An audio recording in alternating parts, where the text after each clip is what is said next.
Ever laughed at something you probably shouldn't have? Or found yourself giggling at a completely random meme? What exactly is going on in our brains when we find something funny? Today, we're diving deep into the fascinating world of humor, dissecting its mechanics, exploring its digital evolution, and understanding its crucial role in our social lives. Get ready to have your funny bones scientifically tickled. Alright, let's start with what scientists affectionately call the Incongruity Engine. Imagine your brain has a little expectation detector. When something happens that completely defies that expectation, something that just doesn't quite fit, your brain goes, error, error, and then, ha! Indeed, one must consider the inherent probabilistic nature of feline existence, particularly concerning the superposition of a cat's preference for both tuna and salmon simultaneously, until observed. Fascinating, Professor, and your thoughts on the multiverse theory? Varao, translation, tuna, now. See? The incongruity. We expect deep scientific insight, we get tuna. It's that unexpected twist that makes us laugh. And it's not just talking animals. Think about that colleague who's always busy at work. Here we have Kevin.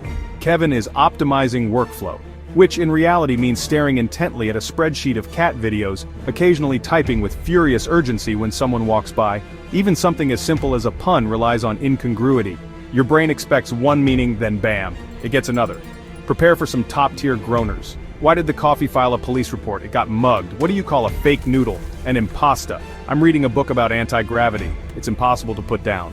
So, our brains love a good surprise, but what about when the surprise is actually us failing? Let's explore the humor in our human imperfections. You know, we've all seen them. Those short videos that make you blurt out, "Oh my gosh, that's so me!" The internet honestly isn't just a dumping ground for absurd memes. It's this giant mirror reflecting all our everyday glitches, really amplifying those perfectly imperfect, self-deprecating moments that somehow make us feel a little less alone. Welcome to what I like to call the relatable reel. Okay, let's react to some of the internet's most I feel seen moments. There's the classic struggle, failing to parallel park, the endless saga of overthinking a text message, and my personal favorite, the existential dread when you realize you have to cook dinner again. Seriously, it's like the internet read my diary. We've all scrolled past those so-called perfect online trends. You know, just mix these 3 ingredients for a gourmet meal. But reality, well, my kitchen looks like a culinary crime scene, and I'm pretty sure the smoke detector just filed for divorce. It's that self-deprecating humor of failure, but, you know, digitally amplified. And of course, physical comedy. Remember those viral dance challenges? When someone, bless their heart, tries a complicated move and ends up in a heap on the floor? It's not just slapstick, it's observational humor. We've all felt that awkwardness, that moment of thinking, maybe I should just sit this one out. From relatable fails to sharp social critiques, humor isn't just about making us laugh, it's actually a powerful tool to navigate our complex social world. Humor isn't always about giggles and chuckles. Sometimes it's more like a scalpel, a finely honed blade of wit, cutting through societal absurdities and exposing those uncomfortable truths. We're talking satire, irony, and the sometimes blurry fine line of social commentary.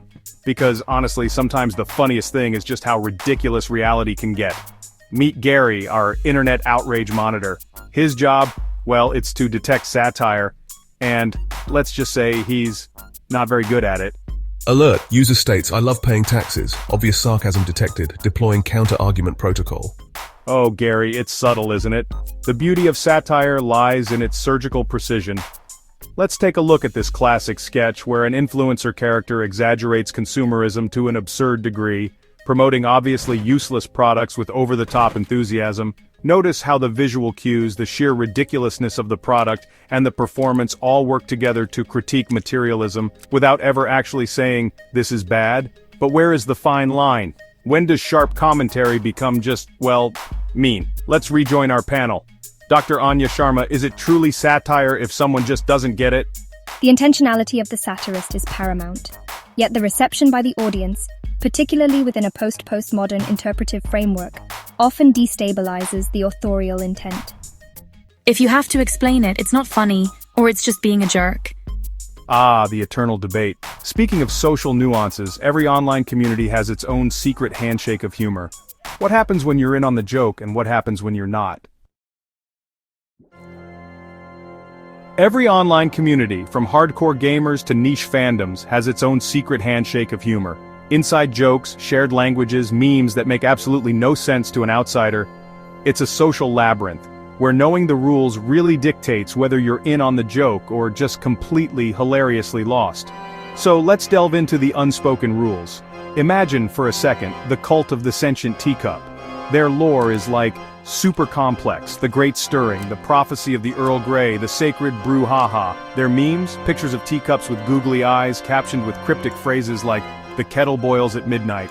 An outsider might wonder, why are they worshipping crockery? But an insider? Oh, the subtle socio-political commentary of that chipped handle. Then there's roast me culture, especially in gaming. It's self-deprecating humor and observational wit all rolled into this playful form of bonding. Dude, your aim is so bad you could miss the broadside of a barn, from inside the barn. And the response? Hey, at least I can actually afford to buy the barn. It's this dance of playful insults that honestly builds real camaraderie. Ultimately, understanding an inside joke is a journey. You start with confusion, move to mild curiosity, then comes the dawning of comprehension, and finally, full immersion. Once you're in, you're in. So, from the unexpected twist to the shared snicker, from digital absurdity to social commentary, humor is everywhere. But, what does it all really mean? We've journeyed through the Incongruity Engine, embraced the Sympathy Snicker, navigated the wild world of Memeology, laughed at the Relatable reel, dissected the fine line of satire, and decoded the unspoken rules of online communities. Humor, in all its forms, is a complex, vital part of the human experience. So, what's your favorite type of humor? Let us know in the comments below.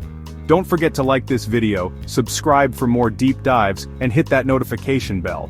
Ultimately, humor is the brain's way of telling us that something just doesn't quite add up.